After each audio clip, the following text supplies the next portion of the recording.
Shortly, we'll hear from the Bank of Canada and its interest rate decision. And the Fed is set to announce its own next move this afternoon.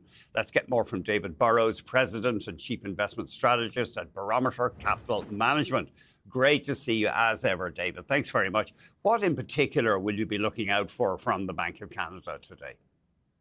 Look, I think it's pretty clear we're going to get a cut. The central banks around the world are one by one cutting. You've got going to get a cut from the Fed as well.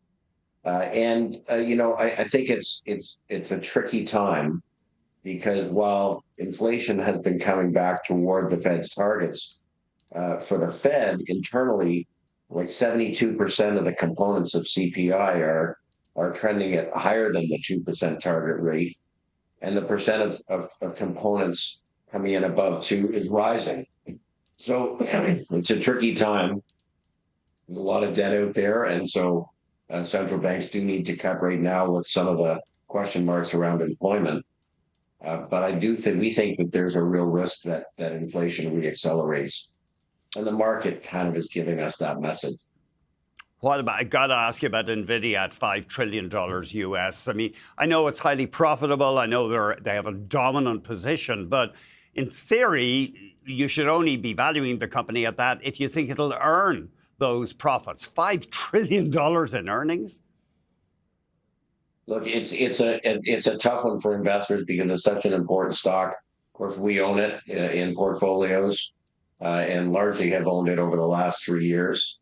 And they just continue to beat. The numbers are kind of mind-boggling, and the news just continues to get better. So it's a holding.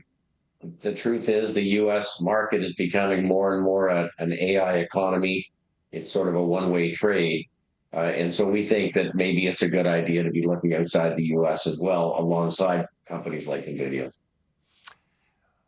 Broadly speaking, what is it a Goldilocks environment in the sense that rates are coming down? I know inflation's stubbornly high, but the economy in the south of the border seems to be doing all right, broadly speaking.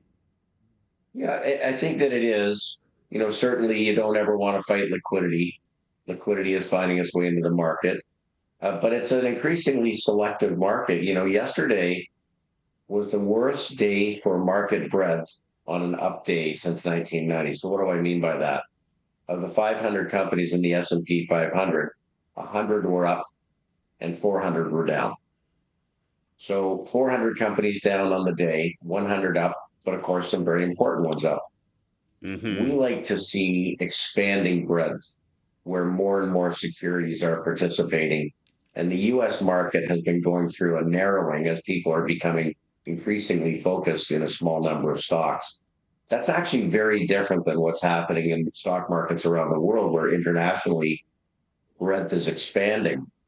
So we're watching those flows and think that there's an opportunity to diversify beyond the U.S., which of course everybody owns. And if you're a Japanese pension fund and you've been buying U.S. stocks in U.S. dollars because it was the only game in town, you now have a local market that's outperforming and a currency that's appreciating. And then we think that's a decent combination as well. You have some stock ideas for us. Start off with Banco Santander, if you would. A lot of their business in Latin America. Yeah, so this is a global bank. It's the largest global bank outside of the U.S. It's the largest position we have at the firm. And we really like financial services because when short rates are low and long-term rates remain stickily high, the banks can make a decent margin. So Santander trades at about 9 times earnings, say, versus JP Morgan, which is like 17 times. So considerably cheaper. It's got great internal growth. They're getting a large amount of their growth through fee-related income like management fees and advisory fees and banking fees. They reported today they came in better than expected. They say they're on track to hit all their targets for 2025. They are increasingly raising their dividend. We like dividend growth as a theme in this market. Frankly, it's outperforming the North American banks. Caterpillar just reported classic cyclical stock. Obviously, construction, one of their big businesses, also mining. Yeah. Well, so for those that have been following along, we've been fairly focused Wow. on the precious metals miners over the last couple of years. Now, in disclosure, we stepped away over the last 10 days. And we think maybe there's time for a little correction in the golds. But longer term, we're very positive. The big equipment companies tend to lag the commodity cycle by about a year.